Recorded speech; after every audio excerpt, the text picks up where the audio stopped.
So I invite us all to take a deep cleansing breath and letting go of everything before.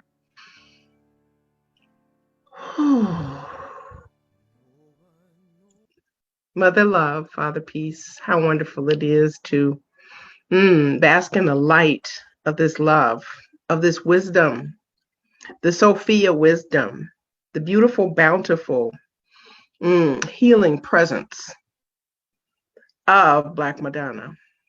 And I'm knowing that this eternal being is blessing us now by means of this session, and that whatever one came to get, one leaves with that and more. And so I'm knowing the perfect unfoldment of our time together. And with an abundance of gratitude, I lovingly release this word to the heart of God as the mind of God acts upon it. And so it is. Amen. Ashe. Aho. Well, I'd like to do a check-in. Hey, Maureen. Hi, Patty. Hi, Beth. Hi, Corinne. I think I spoke to the other people. Don't know who Zoom user is or iPhone. Oh, hi, Sherry. Okay. I want to do a check-in. A lot has happened in the last week. First of all, last Sunday's workshop might have opened some stuff up. There might have been some new discoveries. People were being with the Madonna at 8:18 in the evening. So I kind of want to get a sense of, is there anything new for you as we approach her today?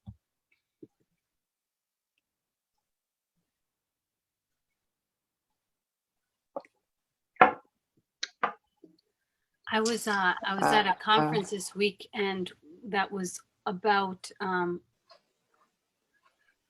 ancient cultures, and it was, I mean, I really was kind of in and out of it, but I would love to share some of it with you when I am able to be with it. But it was Margia Gabuta, and she is a famous archaeologist and scientist who really went back past the Bronze Age to find and discover all of these incredible artifacts, thousands of figurines of Divine Mother. And so it was just very interesting to be a part of that conversation, even on the peripheral of it. And today when I was doing the Course in Miracles lesson, I was looking around my house and I have all these little figurines, and I'm like,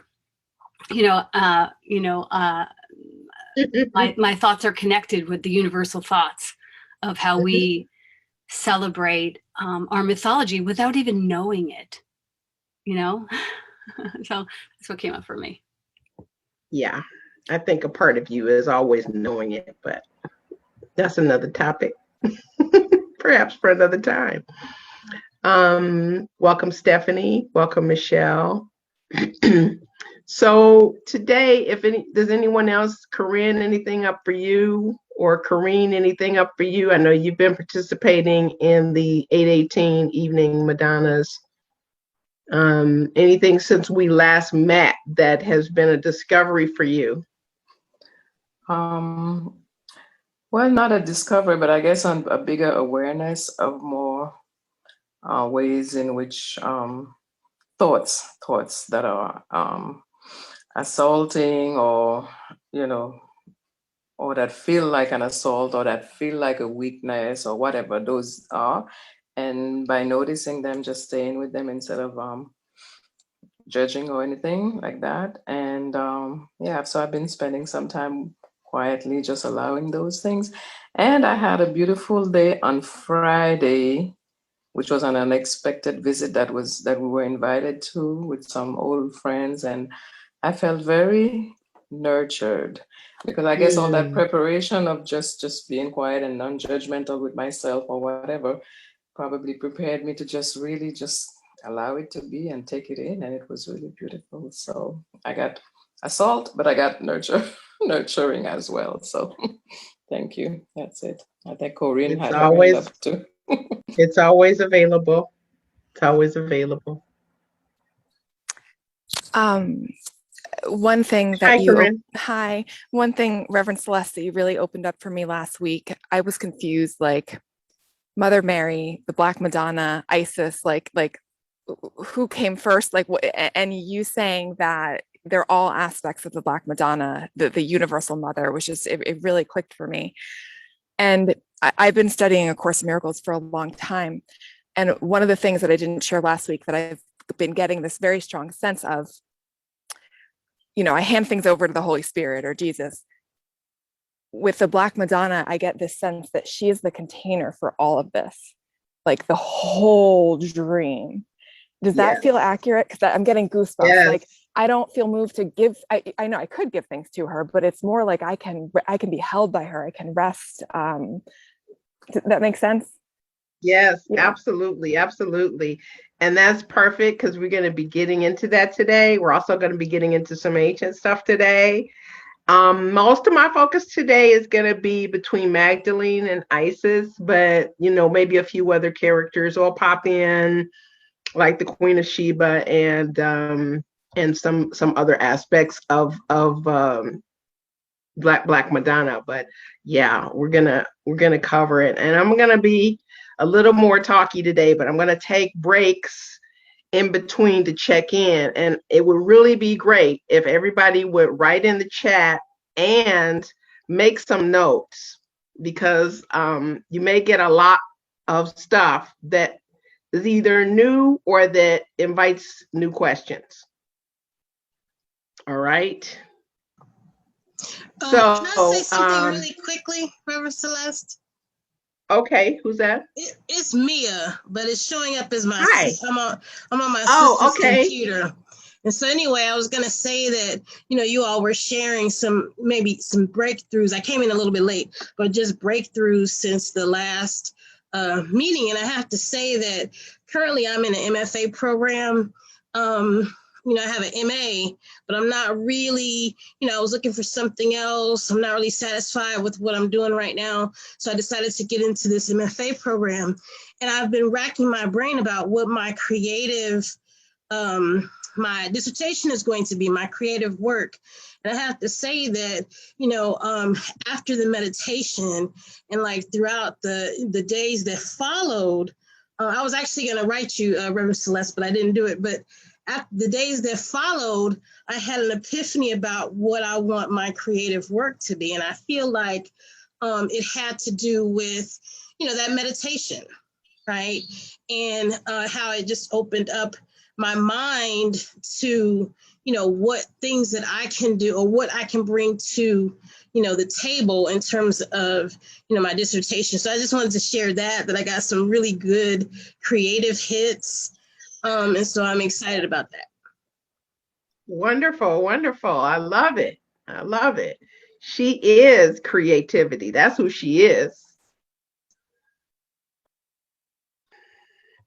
Well, the Black Madonna speaks to an ancient cultural memory of the African origins of humanity, representing the original mother of Earth's children.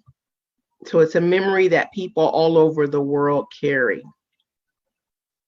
The Black Madonna guides us through our darkness, and she represents the inner process of transformation. So, get some prayer support, because once you start dipping into this field, things will be shifting. And so the Black Madonna bears a secret, and it's the mystery of the original creative force, a mystery that's enclosed within the genetic blueprint of every human. You might want to breathe that in. So there's a part of her in our genetic DNA. The church obscured that on purpose. The Black Madonna symbolizes the energy of the primal mother, also called the feminine principle, the sacred feminine, the great mother, the eternal mother, or goddess. And Black Madonnas symbolize the knowledge of the Grail, the knowledge of the primal power of the feminine principle. And some of the embodiments were Mary Magdalene, her daughter Sarah, Tamar, the Queen of Sheba, Isis, and of course, there are more. Checking for questions. I heard something pop over here. Is there availability for last Sunday's class? I didn't find out in time to make it. Also, what is it that you were talking about at 8 p.m. tonight? I don't know the answer to the 8 p.m., but last week's workshop is on, I saw it on the Culture Club page. I imagine it's on the Speakeasy Spiritual Community page as well. Is that right, Joni? Yes. Okay. I'll check it out So, first. I put it. You can. Yeah, oh, you can. Yeah, you can put a link maybe. Right now? Okay, sure. No, I mean, when you have a chance. And so I got a little sun glare here. I think you were referring to an 8 p.m. Black Madonna meditation. I'm curious too. Oh. I don't know if that's still going because it was 8 days. Maybe this is the last day, or Maureen, you want to speak to that? At 8:18, we meet to close out the day on the same Zoom, and we've been doing the rosary. So that's the practice that we're using, and we're going to continue to use it until we get bored with it. So okay. what happens? Make no plans. All right, so that's 8 days. Okay, I thought it was just 8 days, but okay, very good. So just checking for questions before I move on. Okay, I don't see any. Checking again. Okay. So, there's a lot of Black Madonna energy on different ancient sites that are sacred. There's temple sites of the feminine principle in which the church has erected its phallic constructions in order to use them for their own control purposes. Black Madonnas are mostly found in caves and crypts with a healing spring nearby. Some of this has been because of people's pilgrimages. But one well-known Black Madonna site is Rennes-le-Château. It's in the Eastern Pyrenees of southern France. But there's no trace of a Black Madonna image to be found there any longer. But on the top of a hill, in an old mysterious and mystical landscape, is a lovely little church dedicated to Mary Magdalene. And so it's in the middle of the Cathar region. And this little church was restored more than a century ago by this priest, Berenger Saunier. And there's in front of the altar, a bas relief of a picture of a kneeling, devout Mary Magdalene in a cave with a skull and an open book. Okay, so Saunier, who somehow became incredibly rich, they say in a mysterious manner. So he had a lot of secret knowledge, and that knowledge had to remain underground so it couldn't be misused by the established order that he was part of. And so he would do Mary Magdalene pilgrimage across the Cathar district and the Eastern French Pyrenees. And there was a chapel in Bougavat, and there was a message from Mary Magdalene there. And so I'm going to ask y'all to close your eyes and kind of take this in. And this might be one of those times when you put stuff in the chat or maybe make a note.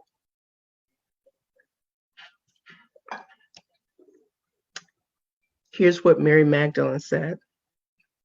I am the living energy of the feminine principle. I, Mary Magdalene, I as Black Madonna, I as a source of power, I as an energy field, have existed in this land, in these surroundings, the land of the Cathars and the Essenes, the land of the Templars. We lived and existed as a group of 12 female disciples. And I, as a primordial source, as primal power, cursed and forgotten, now in an area called Western Europe, which did not wish to show the true nature and meaning of creation to humanity. We, Jesus and I, brought forth the seed and implanted it in the key line system of the earth. Knowing that first a harsh winter would come before the seed could germinate, energies have been vilified and deified, poisoned by forces which did not wish us to be seen as ordinary people with special powers. Gods and goddesses in a human capacity, just like you all. And the land waited, the earth called, and the land waited until the ones who felt it in their blood would step forward to walk the path and touch the earth in order to realize they are part of our seed.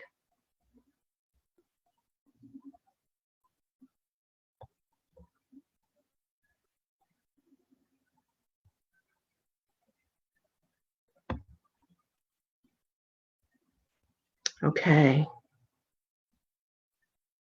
I'm stopping there for a moment just so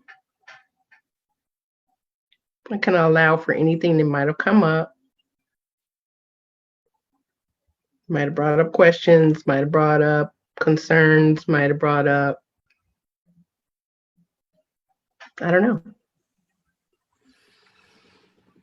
I was listening to Megan Waterhouse, and she was talking about how in the 4th to the 6th century, Mary Magdalene's gospel was not just rewritten, but that an edict went out to remove it, and then also to stop reproducing it. So the monks who were the writers of the time were basically the publishers. They just rewrote everything, and it was said to stop reproducing. So it's incredible that we have a couple of copies left, and that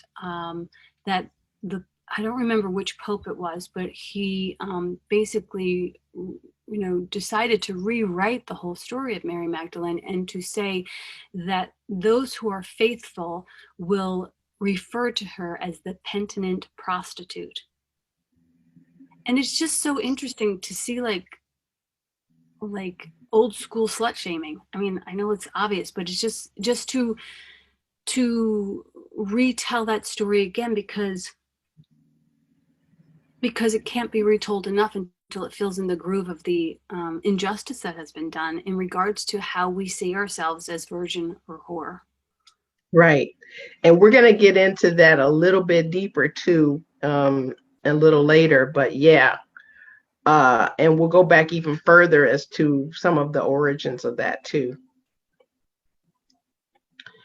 Okay, so I'll continue. When once more the Black Madonnas rise, they will bring back fruit to the tree of life and the earth. Our lips and our bodies were sealed, for the book of love was no longer allowed to be propagated. Like the Cathars who sprang into the fire crying out, but I will return. In 700 years, I will return. For then shall the seed of Jesus and Mary Magdalene germinate. I will return for it, and it will germinate within me. So, to your point, Maureen, the Roman Catholic Church reveres all Black Madonnas as the Virgin Mary, and Sarah as the patron saint of the Gypsies, who each year stream in throngs to Saint Marie de la Mer in order to celebrate Sarah's name day on the 23rd of May. But here's what happened after the crucifixion. Mary Magdalene traveled towards Egypt with a group, and from there they crossed the Mediterranean Sea. And the company that came ashore in the region of the Rome Delta consisted of Joseph of Arimathea. He's the one who gave his tomb to Jesus after he was crucified.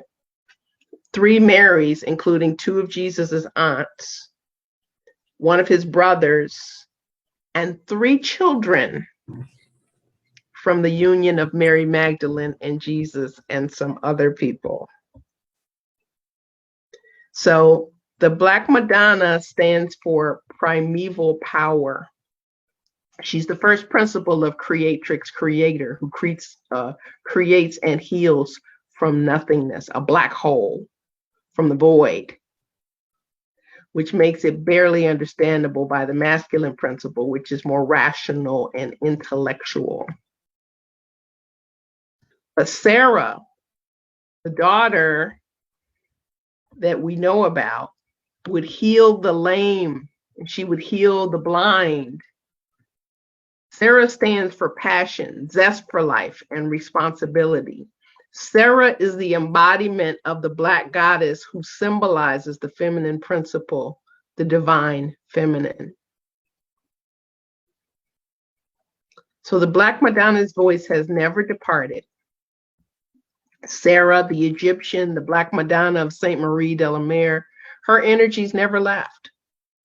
She still lives on in the collective consciousness. Her voice has never departed. You can still hear her call, but she's been distorted into something she is not, in which she is still not. She was not permitted to be present, but she appears in many cultures. She's deeply connected with Africa, the continent where, on account of its primitive and creative primeval power, her energy has been most heavily assailed and repelled. But this power never allows itself to be repressed and will thus continue to reincarnate in other places until it is integrated by society. Be wise and listen to her. Her energy presents itself as a raw, rough force, which is explosive if it is not creatively applied and recognized as such. Give this energy the space that it needs. Then that ecstasy which you desire can take its rightful place in society. I'm gonna do one more piece before I go to questions, because I know you probably stuff is happening for you. All violent outbursts in nature are reflections of this energy, which acts devastatingly if it's not lived out. If you begin to recognize this power within yourselves, you can set about recreating the earth. So you're all on the way to mastery. This master or this primeval power lives within each and every one of you. Sarah is her name, and she is still alive today. Comments?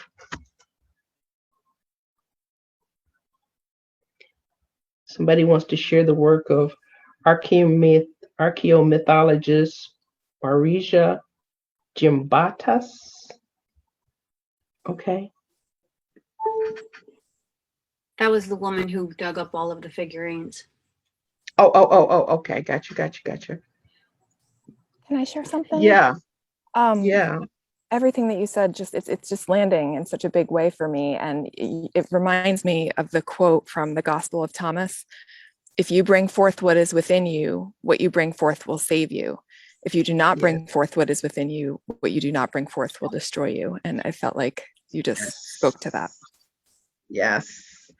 This book is rich, and you can't just like breeze over it. You got to like be with it, right? Yeah.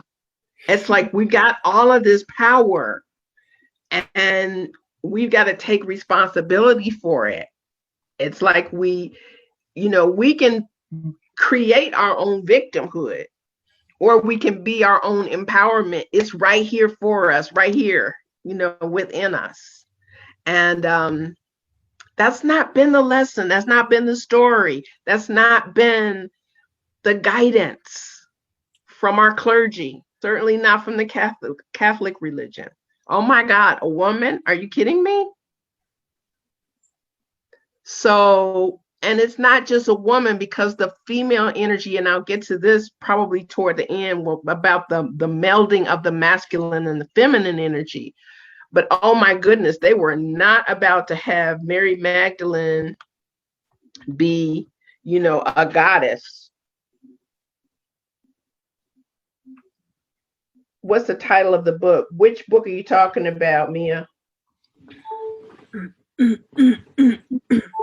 just talking about the Gospel of Thomas, or were you talking about another book? The one you held up. Oh yeah, that was the Gospel of Thomas. Yeah, it's part of the Nag Hammadi library, the spiritual writings that weren't found until the middle of the 20th century. And it's revealed a lot to us about the stuff that we weren't told about, that is really the key stuff, right? Okay, cool.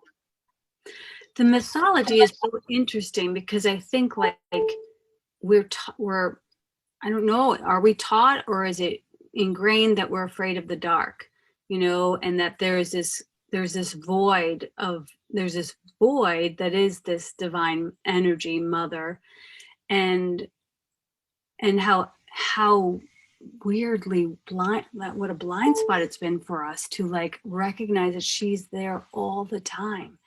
And yeah, you were saying, like, on the macrocosm, but on the microcosm, like within me is the masculine, feminine. How can I be holy if I don't honor all of me? And how can we live in a holy experience if we don't honor all that we are? So it is interesting that this has been completely, and I could talk too much, so I'll stop. No, it's all good, because it's all in alignment with where I'm going. So I'll continue. So in the Song of Songs, 1st chapter, 5th verse, the bride says, I am black but comely. The word but indicates the probable adjustment of the text by the patriarchy, which looked down on heathens, primitive people, and peoples with a Negroid appearance. It was no pleasure to the church fathers that the Queen of Sheba had dark skin. And they did not like the fact that another black goddess from her bloodline named Mary Magdalene was also of Ethiopian origin. The church has never been able to banish her and her mother completely. So for years, the people that came after the crucifixion, they traveled through the area that's called France now. And in Provence, the Cathar region, in the Eastern Pyrenees and in central France, there's lots of traces of this group that can be found in churches. And so Black Madonnas also show up in large numbers in areas where the group wandered. This is no coincidence, because the Black Madonnas are located on ancient sites dedicated to the mother, places of creation, places of power, which the church later took possession of. They were definitely after that real estate. So Mary Magdalene told us that she had to be at these specific places in order to work on the earth's light grid. Wow, right? So did their dark skin cause problems when they were traveling there? Yes. They were regarded as gypsies. And from that, too, was derived a myth that they arrived in France on the 23rd of May, accompanied by Sarah the Egyptian. That's how Sarah became the patron saint of the gypsies. Now, the Black Madonnas from Ethiopia carried the wisdom of the Black Madonna. Mary Magdalene originally came from Ethiopia. She was as black as the earth, as were the children of the Black Madonnas. And so the skin color of Jesus wasn't white either. He was lighter than the Black Madonna, but not white. The Roman Catholic Church does not want to let the world know that we originally came from the heart of Africa. Our bloodline originated there. You know, the Song of Songs was supposedly written by King Solomon for the Queen of Sheba, who at the time was the Queen of Ethiopia. And Mary Magdalene was a descendant from the bloodline of the Black Queen of Sheba. And Solomon is in Jesus's bloodline, of course. So the bloodlines of Jesus and Mary Magdalene had already merged before in antiquity. She possessed the knowledge of the wise women of old, the original tribal mothers, the primordial mothers, and the school of Isis. So the Queen of Sheba embodied this wisdom of the Black Madonna. And this was the wisdom that Solomon longed for, because he had not yet made it his own. Hello, he had not yet made it his own. So when Solomon met the Queen of Sheba, he realized that all the knowledge he had acquired until then was subordinate to the wisdom which this woman carried within her. And although they were equal, he knew that without her wisdom, he would get no further. She was the symbol of love and surrender. And only through the merging of Sheba and Solomon could the miracle of the alchemical transformation take place. This was also meant to happen to Jesus so that he could enter into the Christ consciousness. I'm going to stop there because, again, I'm giving you a bunch of stuff. What's up for you? This is from the Gospel of Thomas? No. This is from, my reference point is another book, which I'm going to pull up from my Kindle library so I can tell you the name of it.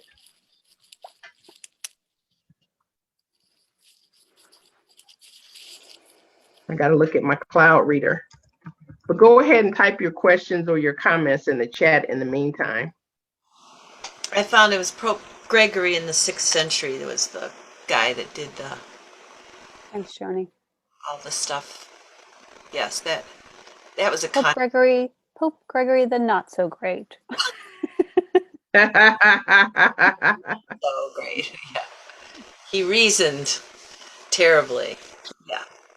Yeah. Yeah, it was pretty calculated. It was pretty planned, you know. I remember.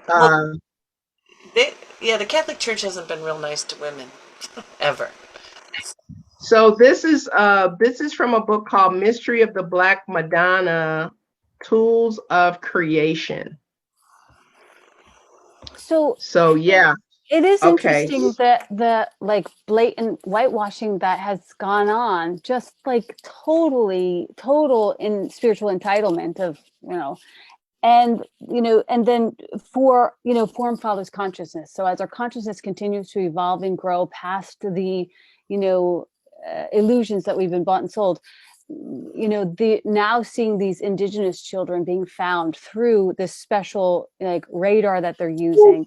I mean, the Catholic Church got, I don't want to villainize anyone, but there has been a universal consciousness of needing everyone to conform to a cookie cutter in order to secure power. And it is, yes. It's all rising. The earth is screaming, but I also feel like these children who, I can't go into it again. I'm going to talk too much, so I'll stop.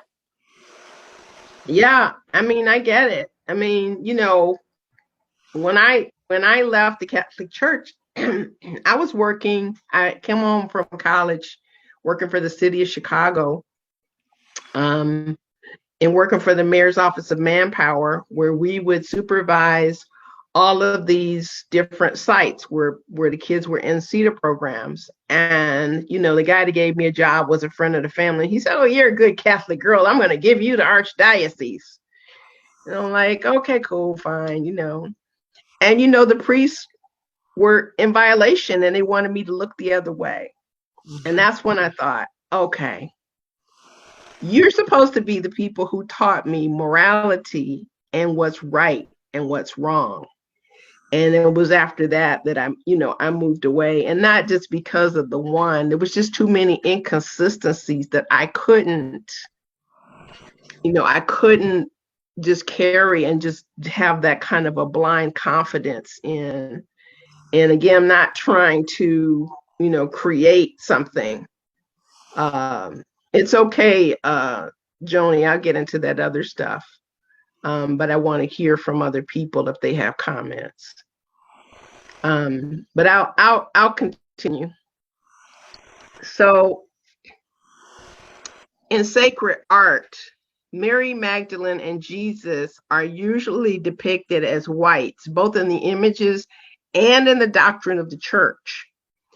After the Council of Nicaea in 325 AD, the tendency arose for Jesus to be placed on a heavenly pedestal, while Mary Magdalene was systematically aligned on account of earthly activities that had been cooked up by the church. Jesus was supposed to be a sinless bachelor who didn't do it with anyone. He was even promoted to God, while Mary Magdalene was degraded to a sinner and a whore. She was clean.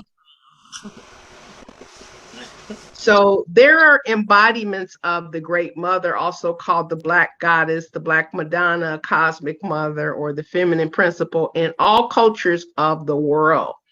There have been a number of sons of God or Christs who were born of so-called virgins, Christus, in numerous cultures. Long before Christianity, Buddha, Dionysus, Bacchus, Krishna, Mithras, Zoroaster, Horus, they were all born from a virgin.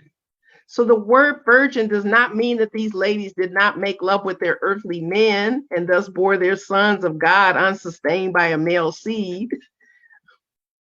Their virginity represents their connection with the purity and the essence of the cosmic mother. Whom these goddesses were the embodiments on earth, just like you are. So they were young women, which is the original meaning of the word virgin, in their authentic power, who particularly sacrificed to Venus because the connection with the primordial mother, the principle of creation, was their essence. So they brought their tantric knowledge, like mantras, meditation, yoga, ritual, into the material world. And naturally, they couldn't use any celibate men in doing so. Celibacy is an invention of the Catholic Church. Breathe.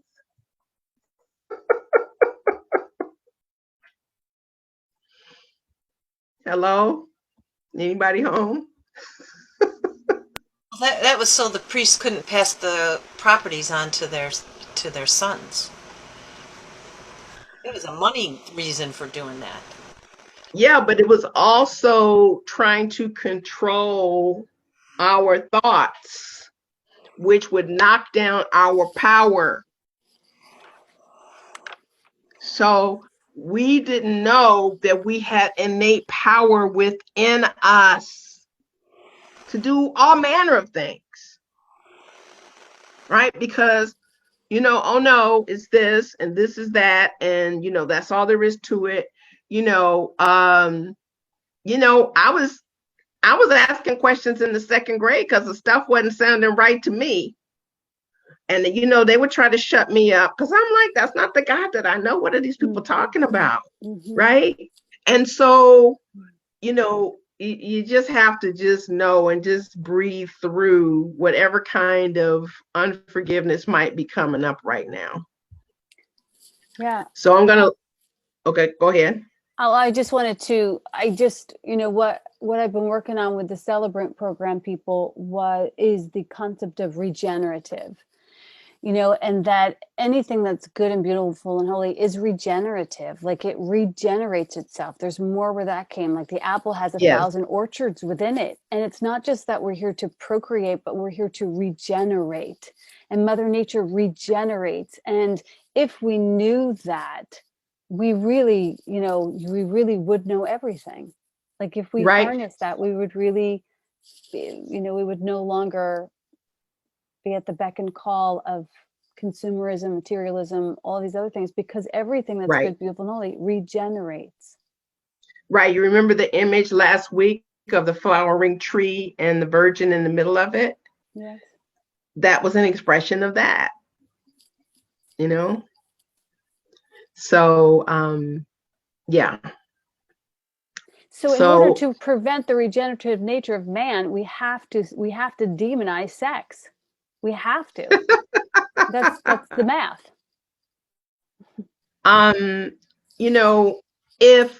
If Solomon knew way back in antiquity that the Queen of Sheba had a wisdom that he hadn't even begun to unravel or touch, and he asked for wisdom as that divine quality and basically got her, they knew. They might have tried to keep it a secret. If it leaked out, somebody knew, because there's always evidence of the divine feminine. There's always evidence of her power. There's always evidence of her magnificence that shows up everywhere. And so, smart guys and girls, either gender or non-binary, know that there is an intrinsic wisdom, and the fact that we are receptive with the divine feminine, remember, is the receptive aspect of God. We're receptive to that. So we don't want anything to block that, but just know that it's already there. So I'm just going to mention a few more Black Madonnas. Okay, Isis, Sybil, Attis, Ishtar, Kuan Yin, Inanna, Astarte, Demeter, Artemis, Aphrodite, Tanit, Fortuna, Artagotas, Hestia, and Hera. And the Virgin Mary and Mary Magdalene, both are from the lineage of Isis, certainly belong in this list too. So the Virgin Mary is a stripped down version of the Black Madonna. Okay, so the idealization of this virgin can be classified under the heading of the repressed feminine principle.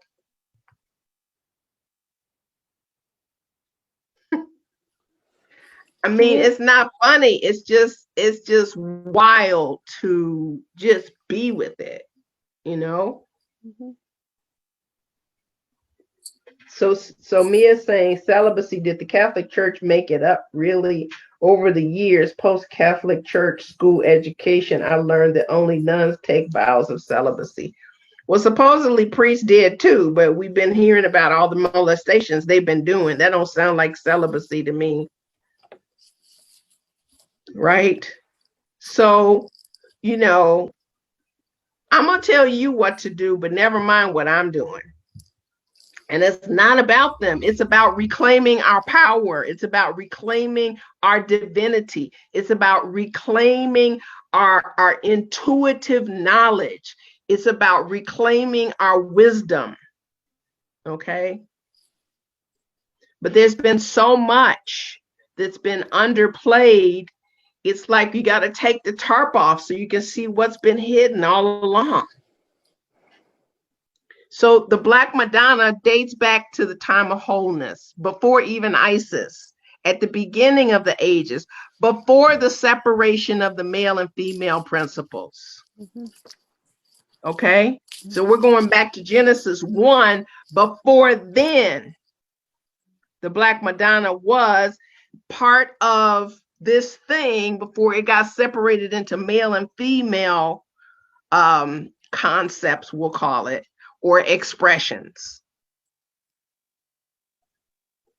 Now, Isis became the most important and the most powerful deity of the Egyptian pantheon because of her magical skills.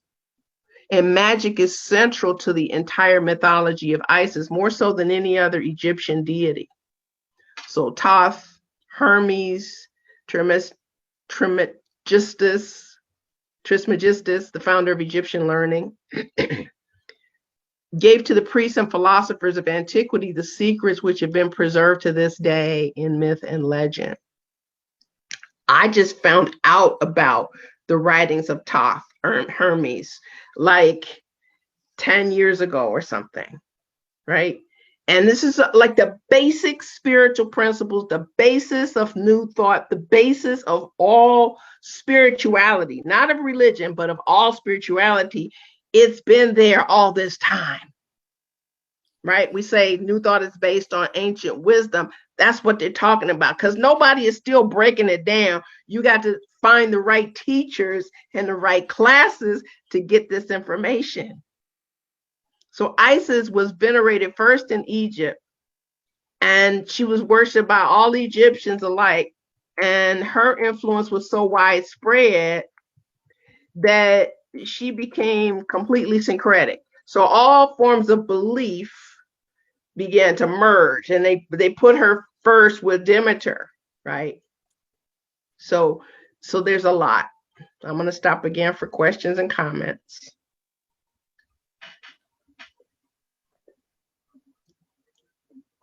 Anything up for y'all?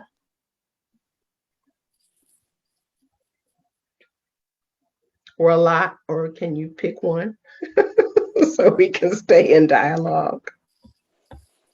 I can share a really quick story. So many things that you've said. Go ahead, Corinne. Okay, thank you.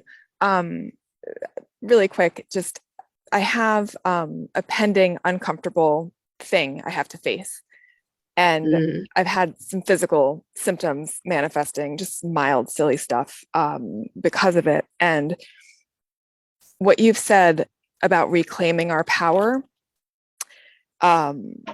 recognizing that that power is in us right now, with the help of a friend, rather than feel like I have to wait for other things to happen before facing this uncomfortable situation, I was able to step into that power to access it.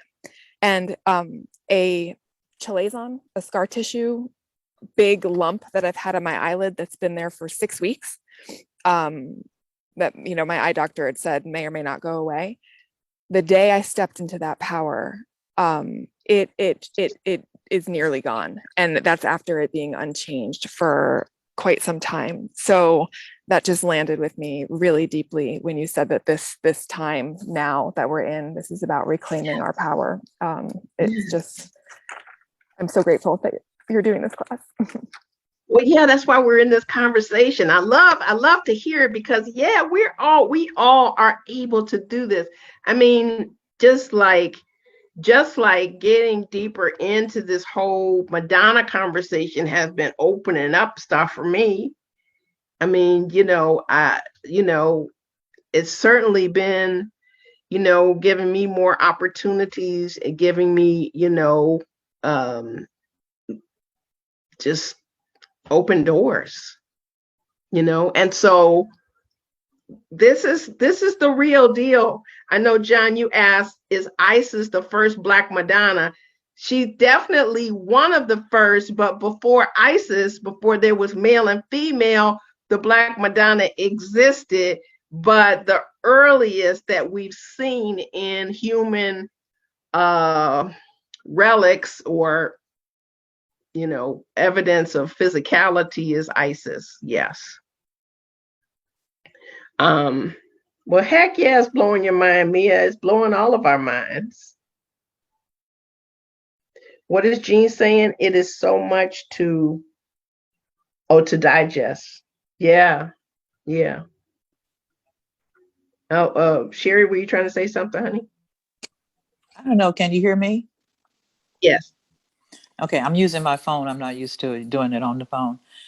Thank you so much for doing this. It is opening up so many windows and doors. And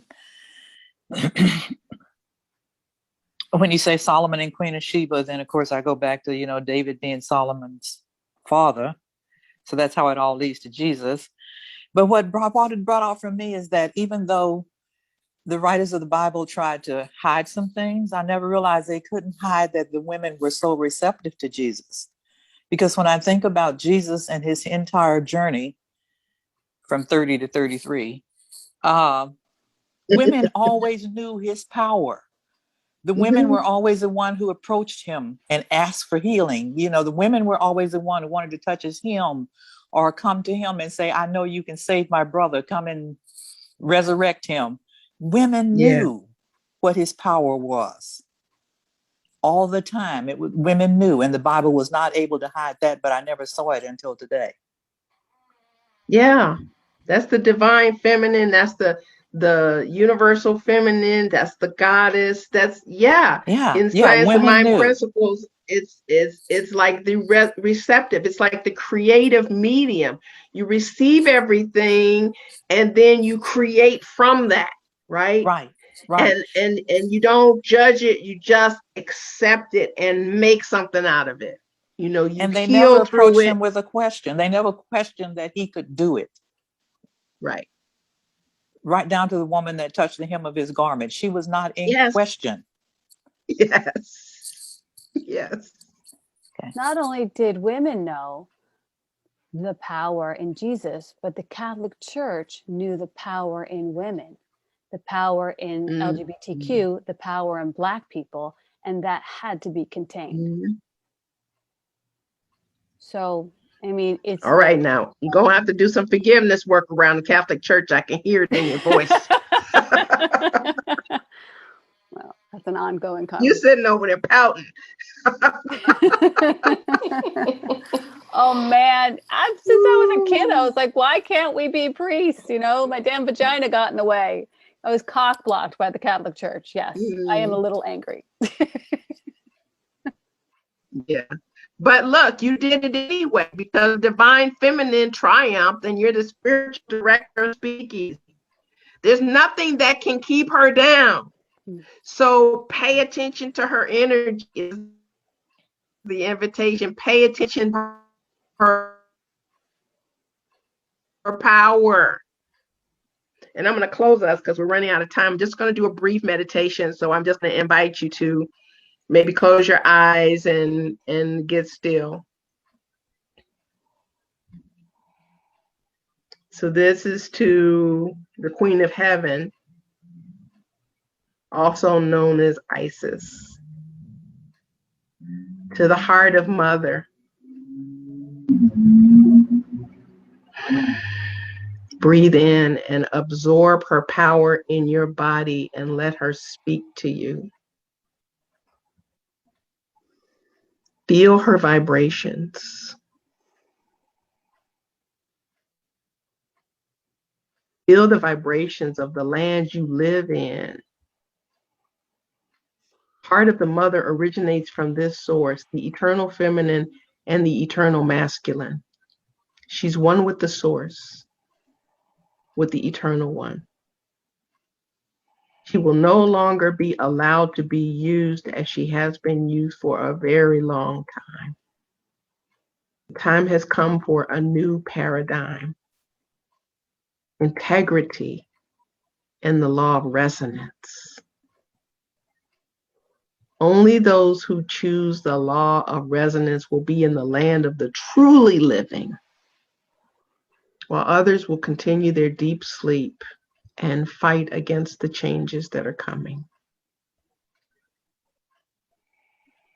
The mother is preparing herself to come out. And once she comes out, she will make a clean sweep. She will stand up for herself and will not tolerate being abused anymore. Resonance is the theme for the time to come. It is the resonance of the mother taking her true power, not to manipulate, but to become one with the masculine aspect. This is the authentic power of the feminine, which knows and sees. This is the power of the earth that will reveal itself to all. This is the power of the mother who will stand next to the Father and say, this cannot be tolerated any longer. We need a new world. Understand the power of combined souls. Most women possess a deep intuitive knowledge. Men have the ability to integrate this knowledge into a wider framework, combining both the feminine principle and the masculine principle aspect. The truth shall become known. Knowledge of the earth, knowledge of the heart. This is already contained within you, and it will find its way while you walk your path. Be aware of where you are going. Be aware of where you should be. Your journey, the journey of humanity on earth through matter, through the material world, through becoming steadily denser, is a journey on the path to mastery. It's a journey to enlightenment so that our earthly consciousness and our stellar consciousness can unite.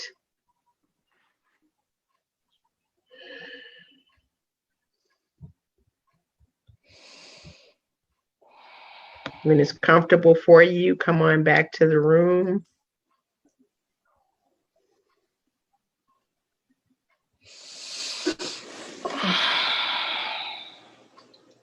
Are you feeling the power?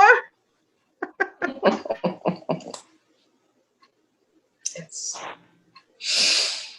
I feel the power.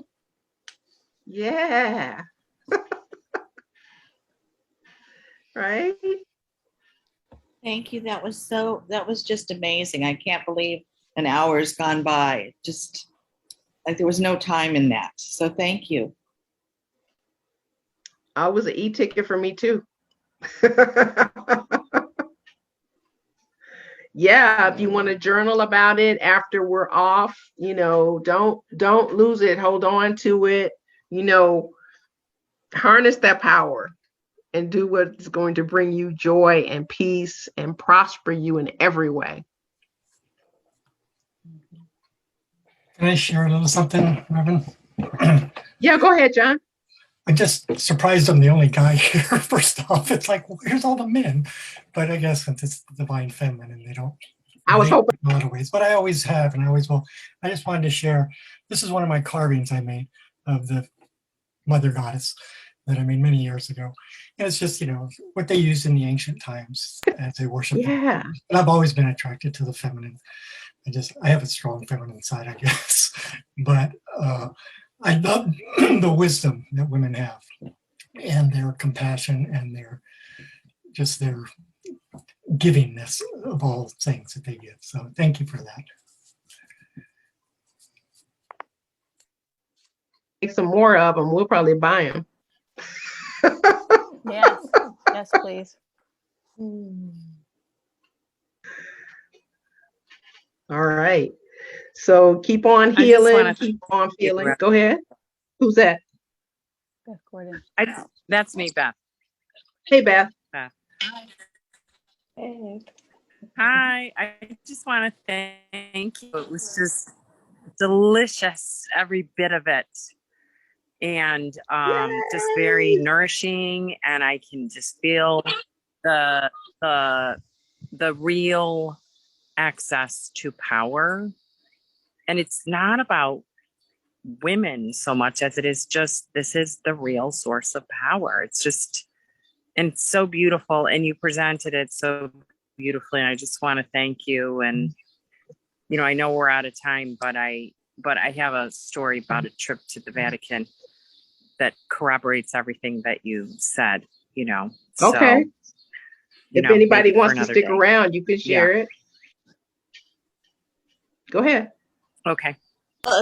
Excuse me, Beth, if people are asking for a recording, I'm going to put the link into signing up for this. If you sign up, I'll put both audio recordings in a text. Okay? So I'll put the... Wonderful. Thank you. I mean, it's also in Speakeasy as well. What's the story, Morning Glory?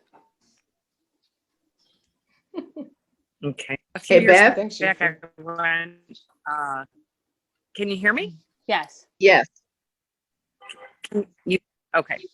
A few years back, I went on a tour of the Vatican, and it was like a before the regular tours kind of tour. It was a behind the scenes tour, and the tour guide was very proud of the fact that he was like pure Roman lineage, and he said, and he goes, and I'm going to tell you the real stories, not the official stories. And one of the things he did talk about, he talked about many things that, they don't usually talk about. But one of the things he did talk about was the financial reason that the priests and the popes and everyone became celibate. And he was talking about all of the children that the popes and all of the priests not only could marry, but could have lots of children. And they had so many children, and the church had to pay for them all. And I don't remember under which pope it was that they finally said, yeah, we're going to bring in celibacy, and that's going to save us a lot of money. We will not have to pay for all these children. We will not have to deal with all of the legalities of the distribution of assets, like Joni was saying, and we're just going to eliminate all of that. And Right. so since then, there's been a real distortion of that creative energy. It's like, well, where does it go now? Mm-hmm. Because it's there, period. It's there, and it's going to show up in one way, shape, or form because we all have it. So I just love that this is a conversation that is actually saying, yeah, that creative energy is here, and we're going to acknowledge it, and we're going to claim it, and we're going to be in relationship with it in a way that is healthy and holy and powerful. Yes. So use I'm it for fan. good. Thank you. Yeah. Use it for good. Yeah. All right. Well, thanks everybody for coming. I appreciate y'all. And I'm looking forward to this powerful energy that the earth's probably going to shift. We might even have an earthquake here in Chicago. You don't know. A love quake. Blessings and love to everybody. Thank you. See you next week. Thank you. Bye. Thank you, everyone.